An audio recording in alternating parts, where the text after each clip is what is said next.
Hello kids, this is Matthew Kilford talking on behalf of the soundarchitect.co.uk. That's the soundarchitect.co.uk. I'm going to talk today about referencing and why I think it's very, very important. And I'm going to use this fantastic plugin by Sample Magic called Magic AB to show you why referencing is important.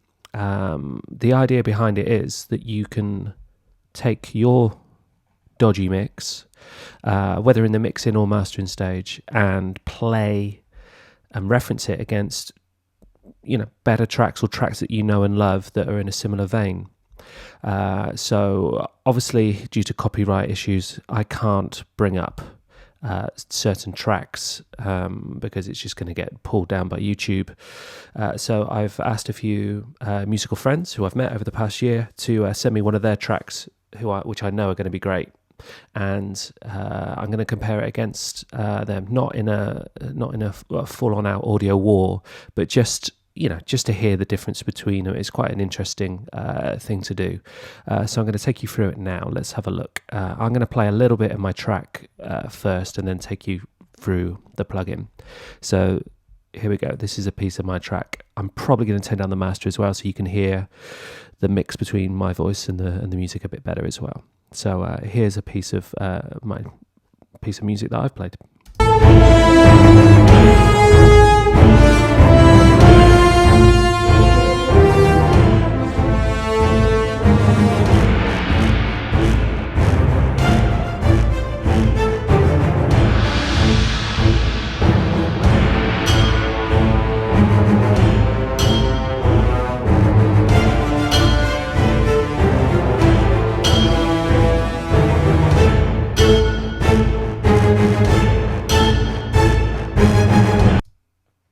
Well, there you go. There it is. So there's my piece of music just playing up here in Logic. And you'll see that over the plugin here, we've got A is lit up. So if I click play a piece of music again, and I'm going to click on this first track here, you can see that there are 1, 2, 3, 4, 5, 6. There are 9 slots. And I've loaded up 6 slots here.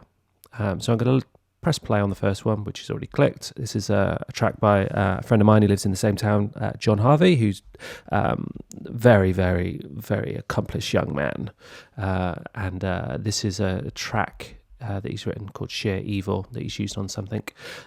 Maybe it's a thing called Sheer Evil, I'm not too sure, but it sounds great. And I'm just going to play a piece of mine and then I'm going to switch over just to get things moving.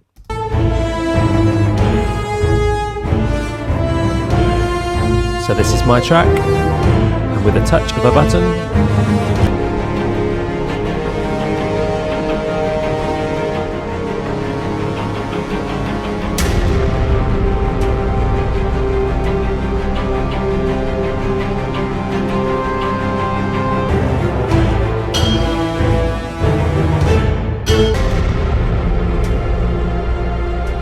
so there you go, straight away with just one simple click, whether I'm pressing A or B, it's going to switch between both.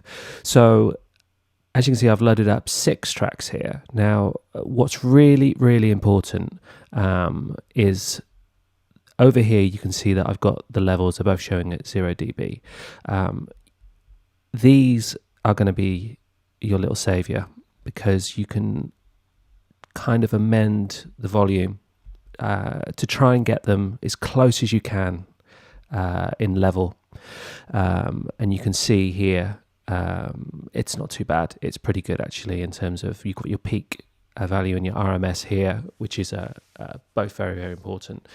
You have to get them the same because, as I say in the review on the website, once something's louder, that there's more bass, and we just immediately think that's better. That's how our human ears work. So you've got to get them the same, as close as you can. There are plugins available out there that try and combat this when you're in mastering, but this is more than good enough using this. I must admit, I'm going to bring in this other little baby as well, just to show you that this works quite well. I use this a lot, this Brainworks plugin, BX Meter, so I'm going to use that as well. But mainly just to show you that is you know, that's working okay, because I really trust this one as well. So you can see when I play between the two again.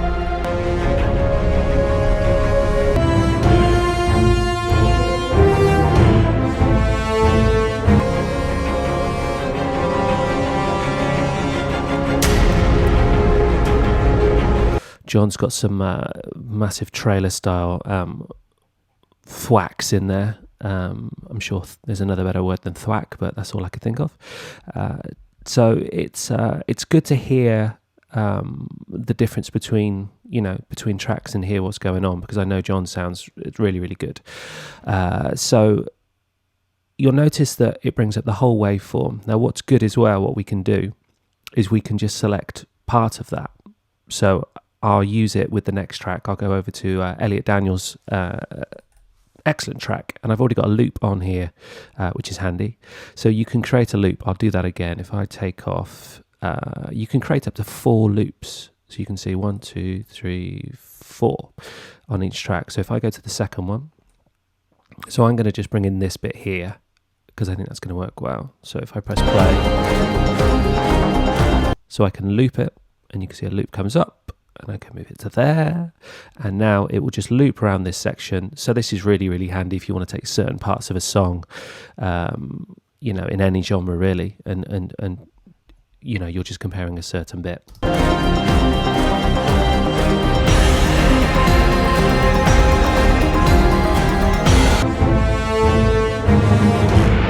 Elliot sounds really nice, doesn't it?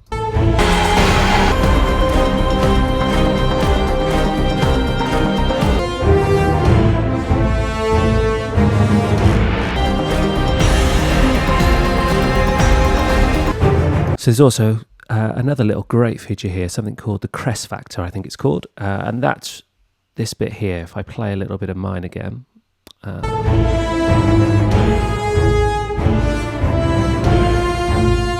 can you see how that was coming down to around about -12? So that's the difference between the RMS and the peak. So showing you how dynamic the track is, so from the average level to the top dynamic. So you can see that mine and Elliot's is quite similar.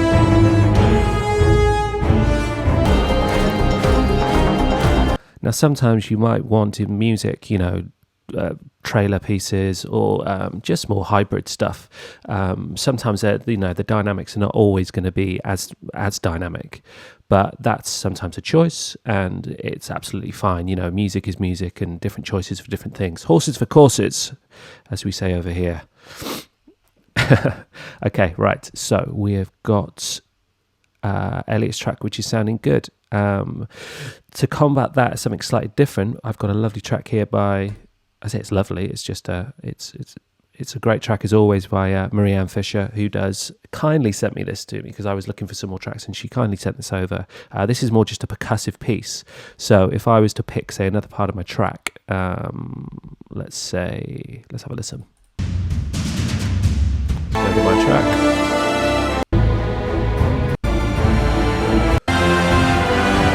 Hear my percussion. There's my percussion in the background if I wanted to compare that.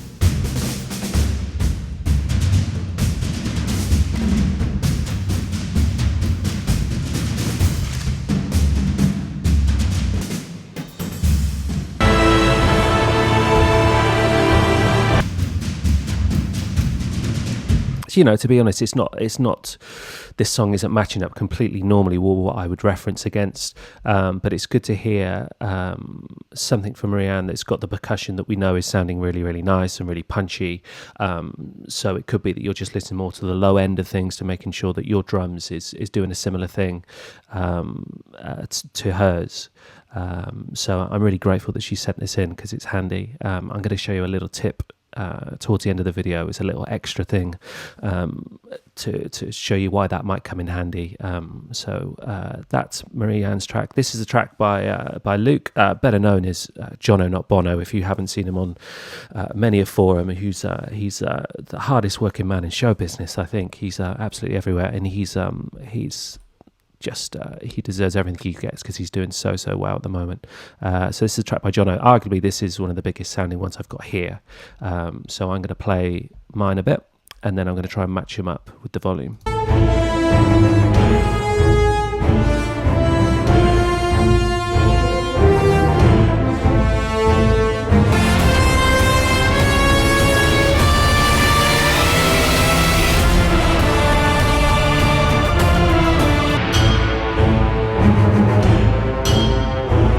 So here I'm going to pick another part of the track. I'm going to pick maybe this part of mine because it's a bit more bigger towards the end.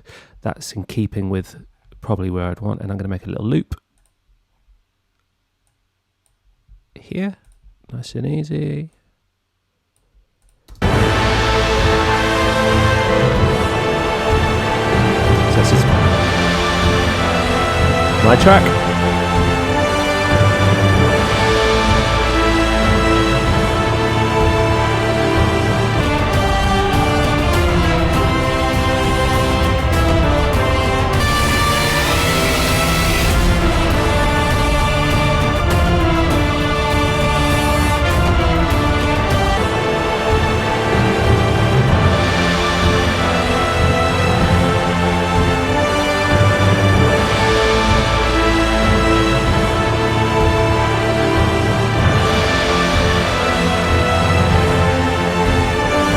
So there we go. It's sounding. I'm reasonably happy with how mine's sounding. It could be better, but we're always trying to improve.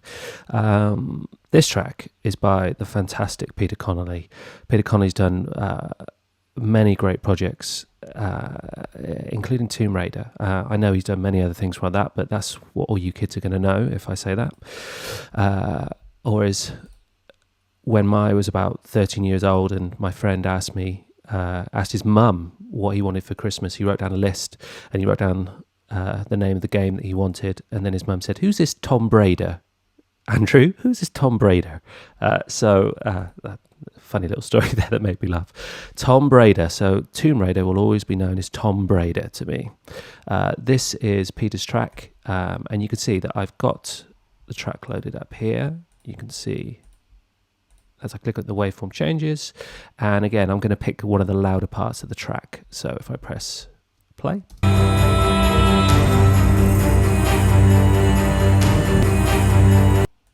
create a loop like so.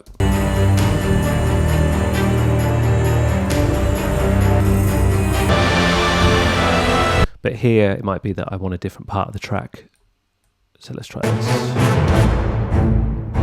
Let's try over here.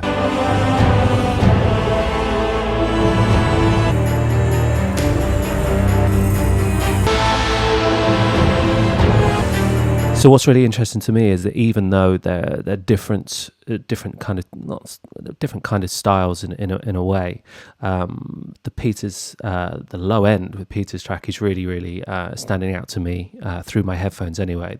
So I might use Peter's track. I guess this is a really good point to bring in another little trick actually. So I tend to use my favorite EQ, which is Fab Filter. There's something you can do. I got this tip from my sensei, Stuart Rowe, who better known as Lighter Thief in the music world. And so when you reference stuff, what's really good thing to do, I think I've got this right, is do a band pass, make it pretty sharp like that. Now, this is now just playing everything below, well, you can see there, quite low down. You might not even hear this at the moment, so if I go to mine, I'll bring it up, so there we go. Let's do it about halfway. So, you can hear we're just low there, now we listen to Peter's. That lovely low end.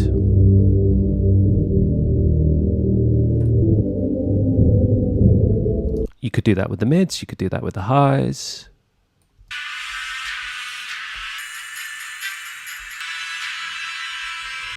This is really handy to be able to do this. You should be able to do this on any EQ. It's just that I love Fab Filter, and they're just fantastic. So I'm going to get rid of that, but that is a really good tip that I need to thank Mr. Lighter V for. And I'm going to play this last track now. You notice that, I'm talking about this plugin, but really it's so self-explanatory. There's a couple of little things that I'll tell you before I do the last track by a friend of mine, Adrian, which is a beautiful track. But you can see that if some of us don't always have as good amount of space on our screen, especially on laptops, so they do offer this which is a mini version of it. You still got the 9 slots. You still got, you know, a general level. Can't talk. You can see that the stereo, and you still got your 4 loops, so that's good. And you can come back easily to the bigger version. So that's that. There's preferences if you wanted to pull in some crossfades, which is good. So you can bring in a little bit of it will fade out just before the other track comes in if you want that. It doesn't really bother me, but it's a nice thing to have. But this is really, really handy, this preset. If I click this, you can see it brings up a few different references here. I can see I've got one called Singer-Songwriter, and this is a Magic 8B reference. This means that you can save. Let's get rid of this. Can I get even rid of it if I do that? There you go. So I've got these tracks loaded up, but it might be that I'm doing like an acoustic track or something in a different style. So you can bring up, you know, save 9 tracks in the style of a jazz thing or a singer-songwriter, and just save your favorite tracks. So it's fantastic to do that. You know, given the fact that you can then have 4 loops in each track of the 9 tracks. You know, you probably don't even need 9 tracks. You might only want to bring in 2 or 3. But using that in conjunction with an EQ to filter out certain things, you're going to learn so much about how music, the great mixes sound and why they sound good. It's a great learning tool. So here's the final track anyway by Adrian Lung, and I hope I've said his name right, his surname right there. But he's a very, very talented track. And what I love about this one is when I heard this and he was saying, "Oh yeah, pick a track." So here is Adrian's, and it just sounds lovely.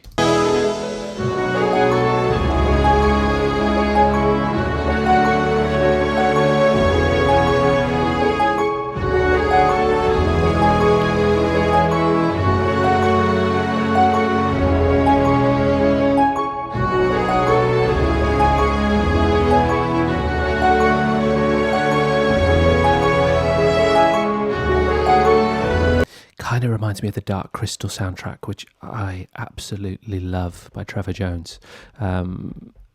So here it might be, again, it's a slightly different track than what I'd normally use, but if I pick something else, let's listen to another part of the track. Maybe let's have a listen to here. How about if I pick my one? There you go.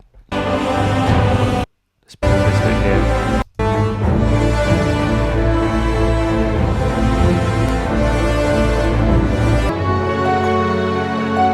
So you can see Adrian's is actually, you know, a lot more. He's not belting, you know, his master. He's been quite considerate with it, and it's got lovely dynamics. So he's not really crushing it. So I'm going to bring this up just a little bit here. This is why these are so great. By the way, you can just double tap, and it goes back to 0. But there we go. Let's do it about that.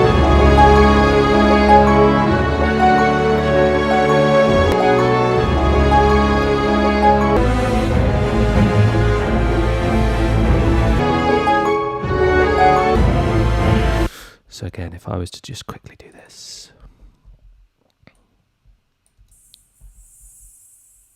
Here we go, everything from the top end.